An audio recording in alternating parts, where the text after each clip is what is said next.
Bapak Ibu yang dimuliakan Allah, di pagi hari ini kita bersyukur kepada Allah yang telah mengizinkan kita untuk merayakan salah satu peristiwa yang paling penting, yang paling agung dalam Islam. Peristiwa yang dimaksud adalah Maulidur Rasul, maulidnya baginda Nabi Muhammad sallallahu alaihi wasallam. Kalau kita bicara masalah perayaan Maulid, tentu saja para ulama tidak meragukan akan kemuliaannya.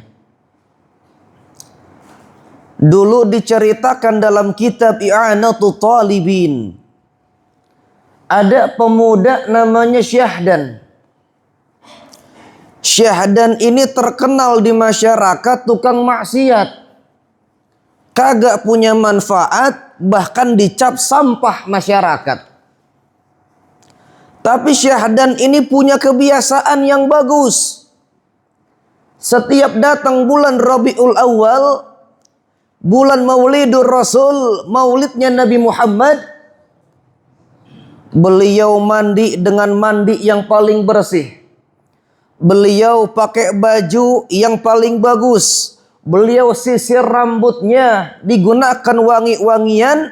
Kemudian beliau beli makanan untuk mengundang orang-orang datang untuk membacakan maulidnya Nabi Muhammad sallallahu alaihi wasallam.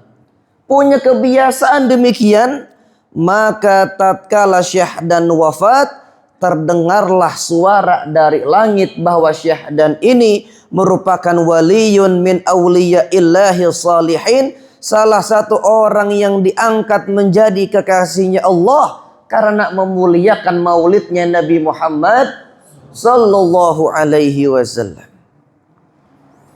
Bahkan para ulama mengatakan, di antaranya Imam Syafi'i mengatakan, siapa orang yang menyediakan satu tempat, memberikan satu makanan, mengundang banyak orang untuk dibacakan Maulidur Rasul sallallahu alaihi wasallam, maka orang yang demikian selain akan mendapatkan ampunan, juga akan mendapatkan tempat yang mulia, derajat yang tinggi di hadapan Allah Subhanahu. Jadi kalau ada orang bikin maulid, ya, itu yang gelarin karpet pahalanya gede. Yang nyediain makanan, yang bikinin teh, yang masakin air, itu jangan dikira pahalanya kecil, pahalanya gede. Kalau niat di dalam hati kita untuk mengagungkan Nabi Yuna Muhammad sallallahu alaihi wasallam. Kita sepakat dalam agama ini kita diperintah untuk mencontoh, ittiba'an, mengikuti baginda Nabi Muhammad sallallahu alaihi wasallam. Dan kita pun sepakat bahwa yang namanya agama, yang namanya Nabi Muhammad, pasti kalau ngasih perintah, ngasih ajaran, ngasih contoh, baik apa buruk? Baik. Sepakat kita. Cuma dalam mengamalkan kebaikan dalam agama ini ada taratib yang harus kita perhatikan. Ada urutan yang harus kita perhatikan. Sebab kenapa? Kalau dalam mengamalkan kebaikan ini kita tidak memperhatikan taratib dan juga urutan, nanti di kemudian hari potensinya bisa muncul keburukan. Nabi mengajarkan kita demikian. Sebelum kita berbuat baik kepada orang jauh, kita diperintah untuk berbuat baik kepada orang dekat. Sebelum kita berakhlak kepada orang jauh, kita diperintah untuk berakhlak kepada orang. Karena para ulama ngajarin orang yang paling berhak menerima akhlak baiknya kita, orang yang paling berhak menerima senyumannya kita, orang yang paling berhak untuk menerima tingkah laku baiknya kita adalah keluarga. Jadi kalau kita ini ingin meniru dan meneladani baginda Nabi Muhammad, saya pikir nggak perlu jauh-jauh Bapak Ibu yang dimuliakan Allah. Mungkin kita belum kuat kalau ngikutin Nabi Muhammad tahajud dari ba'da isya sampai menjelang subuh. Kita juga belum kuat ngikutin meneladani baginda Nabi Muhammad dalam segi ibadah beliau yang luar biasa. Tapi kita bisa mulai dengan menerapkan akhlakul karimah di dalam keluarga tercinta. Makanya di dalam kitab ini yang berjudul Madza yuhibbullahu wa madza yabghad, ada sebuah bab mengatakan yuhibbullahu ta'ala an-nafi' li'iyalih. Di antara hamba yang paling Allah cinta, laki-laki yang paling Allah cinta adalah laki-laki yang paling baik kepada keluarganya. Jadi kalau kita mau mengukur kebaikan seseorang, diukurnya bukan dari kebaikan orang tersebut kepada orang jauh, bukan. Tapi bagaimana kebaikan orang tersebut kepada orang terdekatnya, kepada keluarga tercinta. Kadang-kadang kita mengamalkan agama ini tidak sesuai taratib. Istri belum kita bahagiakan, betul? Istri belum kita kasih bonus, betul? Giliran teman di kantor udah pada ditraktir. Traktirnya bagus, dermawannya bagus, tapi alokasinya ini tidak tepat. Nah, saya bilang tadi, kalau agama ini diamalkan tanpa ilmu, tanpa aturan, tanpa taratib, di kemudian hari akan menimbulkan masalah. Yang namanya istri, apal Pak tanggal 1 gajian, ditungguin sama dia, mana suamiku tercinta, tanggal 1. Coba kalau tanggal 28. Tapi ternyata suaminya pulang telat.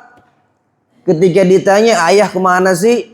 Tadi habis traktir teman kantor dulu. Apa?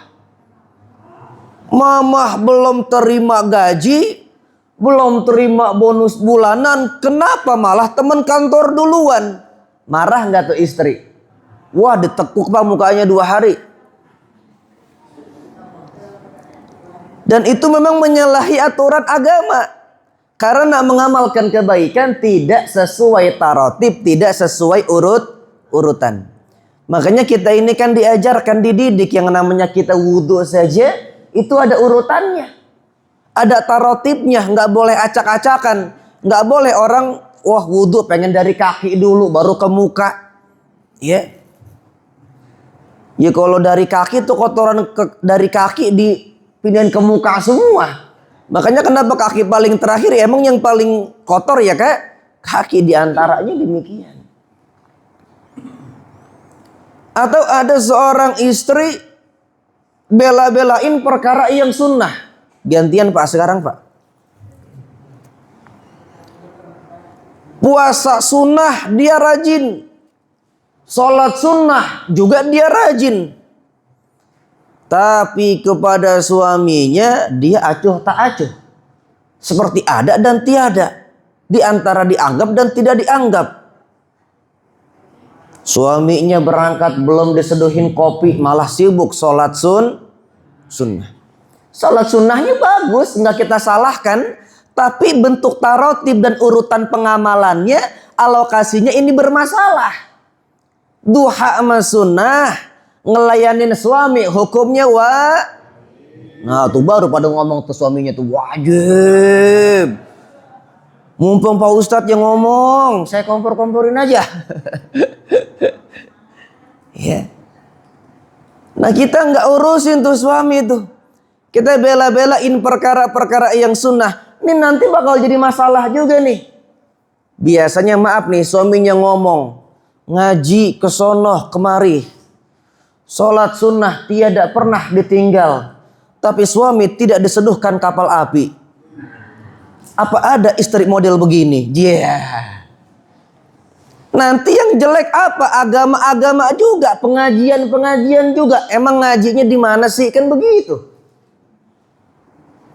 Karena pengamalan agama tidak berdasarkan taratib dan juga urutan yang diajarkan oleh baginda Nabi Muhammad sallallahu alaihi. Siti Zulaikha, istrinya Nabi Yusuf, ketika beliau ini sudah menjadi istrinya Nabi Yusuf, Zulaikha ini ibadahnya luar biasa, Bapak Ibu. Wajahnya begitu cantik, tapi beliau sibukkan dirinya untuk beribadah kepada Allah. Jadi tiap malam Siti Zulaikha ini kalau wiridan, kalau sholat malam itu dari 7:30 habis isya sampai subuh. Sampai nyambung subuh. Tapi beliau selalu minta izin dulu ke suaminya. Habis sholat isya nih, beliau tanya ke Nabi Yusuf, "Wahai suamiku tercinta, adakah di malam ini engkau memiliki hajat kepada aku?" Begitu. Kalau Nabi Yusuf tidak punya hajat di malam itu kepada Zulaikha, barulah Zulaikha akan menyibukkan dirinya dengan sholat sunnah, dengan zikir, dengan wirid sampai subuh tiba. Tapi kalau Nabi Yusuf menginginkan Zulaikha pada malam itu, Zulaikha meninggalkan sajadahnya, Zulaikha meninggalkan tasbihnya, beliau hias dirinya, beliau percantik tubuhnya semata-mata untuk melayani suami tercinta. Itu baru istri solehah. Nemu lagi jadi bahasa begitu ya, nyambung aja, kagak nyiapin ini. Jadi Zulaikha ini begitu luar biasa, tahu taratib urutan hukum yang paling tinggi yang mana. Yang sunnah mesti izin dulu sama suami. Emang begitu. Istri kalau mau puasa sunnah itu diwajibkan minta izin kepada suaminya. Bahkan para ulama mengatakan kalau istri puasa sunnah tanpa minta izin kepada suaminya, otomatis puasa sunnahnya gugur dan tidak sah. Lihat tadi Zulaikha, ketika beliau hendak melaksanakan perkara yang sunnah, beliau minta izin kepada suaminya Nabi Yusuf alaihi salatu wassalam. Tapi kalau Nabi Yusuf punya hajat kepada Zulaikha, yang di nomor satukan oleh Zulaikha adalah suami. Jadi saya pikir kalau pengamalan dalam agama ini sudah sesuai dengan taratib, yang merasakan keberkahan pertama itu keluarga dulu. Yang merasakan kebaikan dan nikmat dari agama tersebut yaitu keluarga terlebih dahulu. Jangan sampai kita baik sama orang jauh, sama bini kita galak banget. Ya. Giliran mohon maaf nih, kita sama perempuan di luaran cengar banget, atau cengar bahasa Parung. Ajer banget. Ya, senyumnya pakai gula bubuk seplastik dimanis-manisin. Iya, berangkat gitu ya, disenyum-senyumin. Giliran ngobrol sama istri, Masya Allah. Kadang-kadang berangkat kerja kagak pamit. Memang kagak wajib suami pamit berangkat kerja kepada istri, itu nggak wajib. Tapi ini masalah adab. Ya sebetulnya bisa antara dua sih Pak. Bisa karena adab atau emang takut istri. Tapi ini adab. Kita menghormati orang rumah, menghormati istri. Wahai istriku, izin ayah berangkat dulu. Mohon doa ikhlas dari dirimu supaya hari ini rezekinya berlipat ganda. Kan begitu. Nah kalau istrinya udah berdoa di rumah untuk keberhasilan suaminya, insya Allah rezeki makin barokah. Ya. Jadi agama ini harus diamalkan sesuai urutan yang paling penting terlebih dahulu. Bahkan ibu-ibu boleh ingat ini, ntar pulang ditagih aja sama suaminya. Nabi mengatakan, afdalu dinarin yunfiquhu rajulu dinarun yunfiquhu ala iyalih. Duit yang paling mulia, harta yang paling afdal, harta yang paling mulia adalah harta yang digunakan untuk menafkahi keluarga tercinta. Mohon maaf, duit yang dipakai buat bangun masjid kalah masih kemuliaannya dengan duit yang digunakan untuk membahagiakan keluarga tercinta.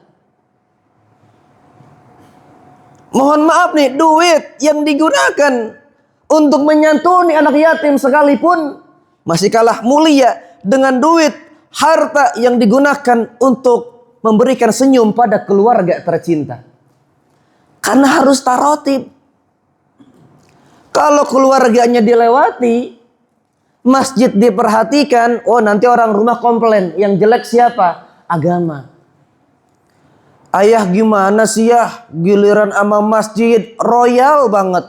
Mamah dari kemarin minta dibeliin lipstik sama bedak pipa nomor 5 belum dibeliin.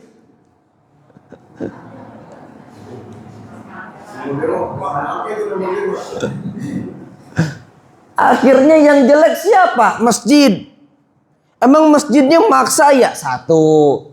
Kedua, gurunya. Emang ayah ngaji sama siapa sih? Gurunya kena. Ketiga, emang ajaran Islam begitu ya? Agama yang jadi jelek. Kenapa? Karena mengamalkan kebaikan agama tidak sesuai taratib dan tidak sesuai urutan. Keluarga dulu kita bahagiakan. Kalau istri sudah kita bahagiakan, anak sudah kita bahagiakan, kita berbuat baik kepada masjid, pasti disupport sama istri, disupport sama keluarga. Betul? Kita baik sama anak yatim, kita baik kepada orang yang membutuhkan. Kalau keluarganya sudah dicukupkan, disupport penuh-penuhan dengan keluarga tercinta. Betul? Jadi harus tarotib karena Nabi pengen mengajarkan kita untuk berbuat baik kepada keluarga dulu. Sampai para ulama-ulama tasawuf mengatakan salah satu ibadah yang paling tinggi, ibadah yang paling afdal, idkhalus sururi ila qulubi iyalihi fi tarfihil mubahi. Memasukkan kegembiraan kepada kolbu, kepada hati keluarga kita dengan perkara-perkara yang dibolehkan dalam agama. Jadi nyenengin istri, nyenengin anak, nyenengin suami, ini termasuk perkara yang paling ditekankan oleh baginda Nabi. Ibadah yang paling tinggi dalam Islam, yang kadang-kadang kita anggap sepele. Itu di kitab Ihya Ulumuddin dikatakan, mohon maaf nih, istri yang ketika di dunia suka nekuk muka di hadapan suaminya, ditekuk-tekuk mukanya gitu,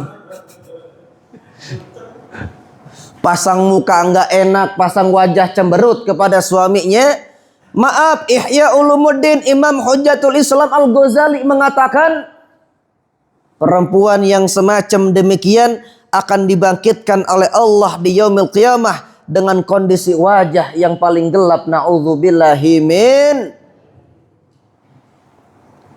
Artinya apa? Kalau kita balik, ibadah yang paling tinggi yang bisa dilakukan seorang ibu, seorang istri, cengar kepada suami, ajar kepada suami, memberikan wajah yang mengenakan kepada suami, pasang wajah yang enak, murah senyum, ya, murah gembira.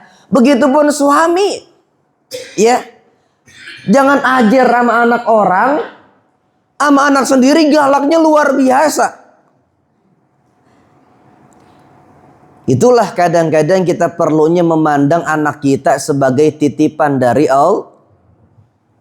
Karena biasanya kalau kita sadar itu titipan, kita nggak berani macem-macem. Sekarang begini, saya bawa anak saya ke sini, saya nitip, dijagain di rumah bapak ibu. Tiba-tiba anak saya mecahin piring, dimarahin enak atau tidak? Wah, ini kan anaknya Pak Ustadz, nggak usah deh, nggak usah dimarahin. Meskipun anak saya bandel umpamanya, keramik dicopot-copotin sama dia, cat dilunturin sama dia semuanya, genteng dicopot-copotin sekalipun. Saya pikir karena saya nitip, bapak ibu nggak berani cubit, nggak berani jewer, nggak berani pukul, mandang bapaknya. Begitupun kalau kita pandang anak sendiri sebagai titipan dari Allah. Kadang-kadang mohon maafkan kalau anak orang lain, anak tetangga mecahin piring, kita nggak berani marah. Giliran anak sendiri dicubit tapi merah. Masya Allah. Diempos tuh anak, dari tadi dibilangin sampai biru pahanya. Tapi kalau kita pandang anak-anak kita ini sebagai titipan dari Yang Maha Kuasa, marahnya kita terkontrol. Marahnya kita marah karena Allah, dan didikan kita berdasarkan akhlakul karimah yang diajarkan oleh baginda Nabi. Nabi tuh ngajarin pasang muka ramah kepada anak kecil. Ya, pasang muka yang enakin kepada anak-anak kita. Jangan pasang muka yang bikin anak-anak kita jadi trauma.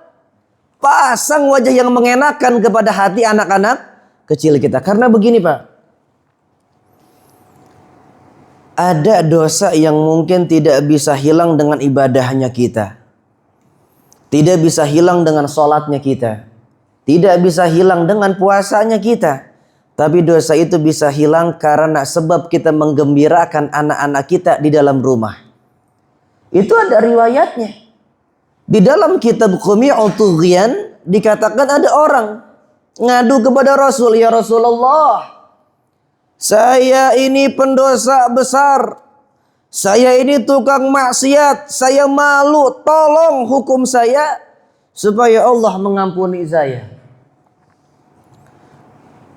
Ketika Rasul mau marah kepada orang ini, Jibril datang seraya berkata, ya Rasulullah, jangan engkau tinggalkan orang ini, karena orang ini memiliki kafarah ataupun pengampunan dosa, penghapusan dosa di dalam rumahnya.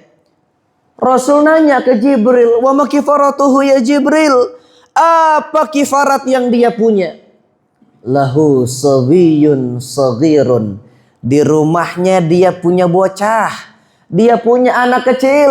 Setiap dia pulang kerja, dia belikan makanan. Terkadang ia belikan mainan, terkadang ia belikan pakaian untuk menggembirakan hati anaknya. Dan ketika hati anak tersebut menjadi gembira, saat itu pula Allah mengampuni segala dosa-dosanya. Jangan dipikir amalan ini amalan sepele, tidak. Ini amalan para wali. Wali itu diangkat menjadi kekasihnya Allah bukan karena dia jor-joran kepada orang jauh, tapi dibuktikan dengan akhlakul karimah yang dimulai dari keluarga tercinta. Setiap kita baik sama anak kita nih, dengan bertujuan kita nyenengin hati dia, itu kafarat dosa buat orang tua, penghapusan dosa buat kedua orang tua. Makanya kalau orang-orang dulu kerja jauh-jauh nggak lupa sekedar beliin martabak, beliin makanan buat anak istri tercinta. Itu ketika keluarga jadi senang, itu penghapusan dosa paling besar bagi seorang laki-laki, juga bagi seorang suami, insya.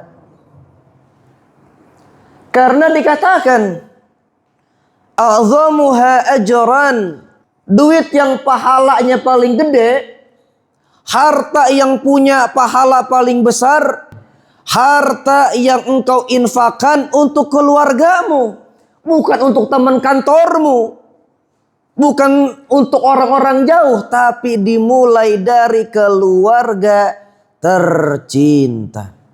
Lihat Nabi Muhammad. Nabi Muhammad mencontohkan kita. Beliau selalu ingin berupaya menyenangi hati keluar. Nabi punya istri yang usianya rada jauh, namanya Sayyidah Aisyah. Nah ini sekaligus menjawab nih.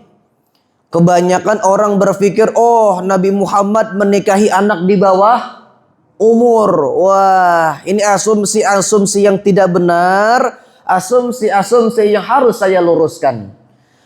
Kenapa Nabi Muhammad menikahi Sayyidah Aisyah yang di usia 9 tahun? Satu, ini adalah perintah dari Allah. Kedua, kenapa? Ini yang menarik. Sayyidah Aisyah ini adalah wanita cerdas, punya daya ingat yang tinggi. Maka kecerdasan Sayyidah Aisyah ini dibutuhkan untuk melukiskan sejarah dan wawasan ilmu Islamiyah. Maka diperlukan orang yang bisa bersama baginda Nabi, baik di luar ataupun di dalam rumah, untuk bisa merekam bagaimana akhlak baginda Nabi selain di luar juga di dalam Sebab kalau para sahabat tahu baginda Nabi cuma di dalam kalau Nabi udah masuk ya udah tutup pintu. Ibaratnya mungkin para sahabat cuma bisa tahu Nabi Muhammad cuma sampai ruang tamu. Tapi yang tahu bagaimana akhlak baginda Nabi secara menyeluruh, ini yang bisa sampai kamar, yang disebut dengan Maka diperintahlah Sayyidah Aisyah ini untuk dinikahkan oleh baginda Nabi, untuk bisa merekam bagaimana pengajaran baginda Nabi kepada kita di dalam rumah. Itu dibuktikan betapa banyaknya riwayat-riwayat hadis yang dikeluarkan oleh Sayyidah Aisyah. Kalau saat itu beliau tidak diperintah untuk menikahi Aisyah, yang paling kasihan orang perempuan. Kenapa? Nanti hukum agama ini jomplang buat mereka. Karena riwayat hadis yang membicarakan hukum masalah wanita ini paling banyaknya riwayatnya daripada Sayyidah Aisyah radhiyallahu taala anha. Makanya kita sering baca waruwiya an Aisyah, waruwiya an Aisyah. Itu jasanya beliau. Bukan dalam rangka Nabi ini menikahi anak di bawah umur, bukan kesono arahnya. Tapi perintah Allah buat merekam bagaimana akhlak baginda Nabi supaya wawasan ilmu agama Islam menjadi sempurna. Yang kagak dibenarkan kalau ada orang sekarang menikahi anak di bawah umur yang dibawa-bawa demi sunnah. Masya Allah, suaminya lakinya udah beruban, istrinya baru lulus sekolah. Ya Allah ya Rabbi. Ya. Kalau semacam itu tidak dibenarkan. Kenapa? Karena kita bukan nabi, kita bukan rasul, kita nggak menerima wahyu. Dan kita nggak punya kewajiban untuk menyampaikan agama. Bahkan agamanya juga udah sempurna. Ya, kita nggak membutuhkan hal-hal yang semacam demikian. Nah, kita kembali pada pokok masalah. Jadi ini Nabi punya bini yang usianya agak jauh. Cuman Nabi pintar ngimbangin. Jadi Nabi itu kalau lagi jalan sama Aisyah nih, dimong-mong, diayom. Jadi kalau ada sahabat yang lain disuruh jalan duluan. Udah ente jalan duluan dah. Ketika sahabat yang lain udah jalan duluan, beliau ngomong ke Aisyah, Aisyah, kita balap lari yuk. Siapa duluan yang nyampe sono, dia yang menang. Sampai segitunya tuh Nabi bertingkah seperti anak kecil. Untuk apa? Untuk menyenangkan hati Makanya kalau orang sudah menikah, itu dikatakan oleh para ulama, itu harus bermulaabah. Apa mulaabah? Banyak guyon, banyak main-main, banyak bercanda. Nggak bisa Pak jadi suami, wah suami yang berwibawa, suami yang paling cool. Mama udah makan belum? Nggak bisa. Kebutuhan istri itu demen laki-laki yang suka bercanda, yang bermulaabah, banyak guyon, banyak main. Lah saya Pak, seumur-umur saya ceramah ke sono kemari, kagak pernah istri saya nih, saya pulang nih, istri saya ngomong, ya Allah Pak Kiai baru pulang. Kagak pernah. Ya Allah Pak Ustadz, cium tangan dulu bolak-balik. Kagak pernah. Apa yang dia bilang? Laki gua pulang, laki gua. Kagak ada ustadznya, kagak ada kiainya. Yang ada laki gua tuh dia ngomong. Itu namanya mulaabah. Anak saya nih ketika saya pulang, Assalamualaikum Pak Kiai, kagak begitu. Assalamualaikum Pak Ustadz, kagak. Yang satu manggil Abi, yang satu manggil Papa. Oh Papa baru pulang. HP mana Pak? HP yang ditanyain. Jadi kadang-kadang kita terlalu kaku. Kita membawa jabatan-jabatan di luar rumah, kita paksakan masuk ke dalam rumah. Mentang-mentang kita manajer, mentang-mentang kita supervisor, kita bawa profesi tersebut ke dalam rumah. Ya mental, nggak bisa. Nabi tuh ngajarin begitu. Kalau kita udah masuk ke dalam rumah, udah jadi orang yang cair, jadi orang yang suka bermulaabah, orang yang suka banyak nyenengin hati keluarga tercinta. Baru deh nih kalau kita udah bisa nyenengin hati keluarga tercinta, kasih perlindungan terbaik, kasih backingan terbaik dengan memperbanyak baca sholat. Ini MC-nya udah kemari. Maksudnya apa nih? Waktunya dikit lagi ya? Oh kirain kali. Oh pengen makan. Tadi malam saya mau berangkat ke sini, saya ke lemari dulu, ke depan lemari, nyari kitab ceritanya. Nyari kitab, ketemu kitab ini nih. Namanya Bustanul Wa'izin yang dikarang oleh Al-Imam Ibnul Jauzi. Nyampe sini saya buka. Pas saya buka pertama langsung bab sholawat. Apa dikatakan dalam kitab ini? Orang yang melazimkan dirinya memperbanyak membaca sholawat kepada baginda Nabi, maka orang tersebut akan dihindarkan oleh Allah 70 bala. Mimbala fi badani wa fi dini wa fi malih wa fi ahli. 70 bala dihilangkan dari badannya, 70 bala dihilangkan dari agamanya, 70 bala dihilangkan dari keluarganya, dan 70 bala dihilangkan daripada hartanya. Hebat atau tidak itu? Ini penyakit nih, ada di badan. Kalau kita lazim baca sholawat, penyakit minggat. Udah kayak iklan obat. Bablas anginnya. Jadi insya Allah kalau kita lazim membaca sholawat nih badan sehat pak. Ini mah mohon maaf nih, saya 3 hari tidur paling sejam-sejam pak. Bu, makanya rada-rada bagaimana ini suaranya. Tapi insya Allah kalau kita banyak baca sholawat, kita minta sama Allah, badan dikasih sehat, jiwa dikasih kuat. Penyakit-penyakit yang membahayakan tubuh kita diilangin sama Allah. Ya kalau ketimbang migrain, diabetes, baru berapa macam. Ini 70 bala semuanya diberikan minggat sama Allah. Kedua, penyakit-penyakit yang membahayakan agama kita, hasud, nggak terima orang lebih kaya, nggak terima orang lebih sejahtera, nggak terima orang lebih pinter, nggak terima orang lebih tinggi jabatannya. Ini diilangin sama Allah dengan melazimkan baca salawat kepada baginda Nabi. Ada yang mau macam-macam sama keluarga kita, ada yang mau mengancam keluarga kita, ada yang mau zalim kepada keluarga kita. Tapi karena kita melazimkan salawat kepada baginda Nabi Muhammad, yang menjadi sebaik-baik perlindungan adalah Allah Subhanahu. Ada yang mau ngambil harta kita, ada yang mau ngambil duit kita, ada yang mau zalim kepada harta kita. Tapi karena kita melazimkan membaca salawat, Allah yang akan menjaga harta kita, insya. Ini baca salawat ringan, kelihatannya sepele, kelihatannya gampang, tapi tidak mungkin bisa dilakukan kecuali lisan tersebut telah dipilih oleh Allah untuk mudah mengucapkan salawat kepada baginda Nabi Muhammad sallallahu alaihi wasallam. Ini, maaf Pak, Ibu, mungkin kalau kita wiridan pakai Quran kita punya keterbatasan. Mungkin kalau kita melazimkan diri, menyibukkan diri dengan ibadah sunnah seperti sholat sunnah, mungkin kita punya keterbatasan fisik. Tapi kalau kita menyibukkan diri dengan sholawat, semuanya mudah, pahalanya juga gede. Allahumma sholli ala sayyidina Muhammad, Allahumma sholli ala sayyidina Muhammad. Setiap waktu kita upayakan, kita didik lisan kita untuk mudah mengucapkan kalimat sholawat. Bahkan terakhir dulu ada wali besar namanya Imam Shibli.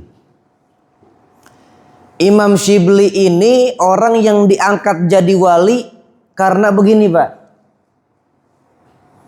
Dulu beliau ngeliat ada satu kertas jatuh. Ketika kertasnya dipungut, ada asma Allah. Imam Shibli nggak mau ada asma Allah yang adanya di bawah. Maka dirapihkan kertas tersebut, diberikan minyak wangi, ditaruh di atas. Ketika malam hari Imam Syibli bermimpi mendengarkan suara, "Wahai Syibli, karena engkau telah meninggikan namaku, maka aku akan meninggikan namamu." Setelah itu Imam Syibli mendapatkan hidayah dzauqiyah yang begitu besar dari Allah, sehingga beliau diangkat menjadi kekasihnya Allah Subhanahu. Suatu malam beliau ngimpi